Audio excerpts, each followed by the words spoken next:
మన అక్షయ non veg పచ్చళ్ళలో మనం daily పట్టే పచ్చడి ఏదైనా ఉందంటే చికెన్ పచ్చడి.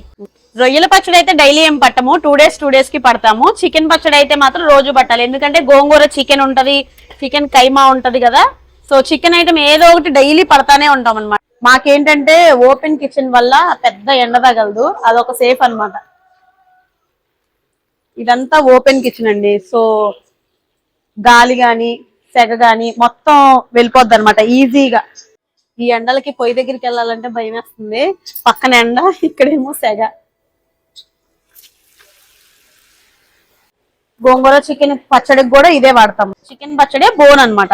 బోన్ అయినా పెద్ద బోన్స్ ఏమి ఉండవండి, చాలా తక్కువే ఉంటాయి బోన్స్. ఈ చికెన్ తో వచ్చిన తంట ఏంటంటే ఎక్కువ వేపితే ముక్క గట్టిగా అయిపోద్ది, తక్కువ వేపితే పచ్చడి పాడైపోద్ది. చూసుకుని వేపుకోవాలి. బ్రౌన్ కలర్ లో అంటే గోల్డెన్ బ్రౌన్ కలర్ లో వచ్చేలాగా వేపుకోవాలి.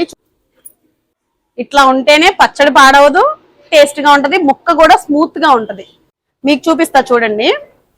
ముక్క ఏం పెద్ద గట్టిగా ఉండదండి, మరీ మనం నవలలేనంత గట్టిగా ఏమి ఉండదు, సాఫ్ట్ గానే ఉంటది ముక్క. చూసారా, చాలా సాఫ్ట్ ఉంటది. కానీ చికెన్ కంటే కూడా మటన్ ఇంకా సాఫ్ట్ ఉంటది.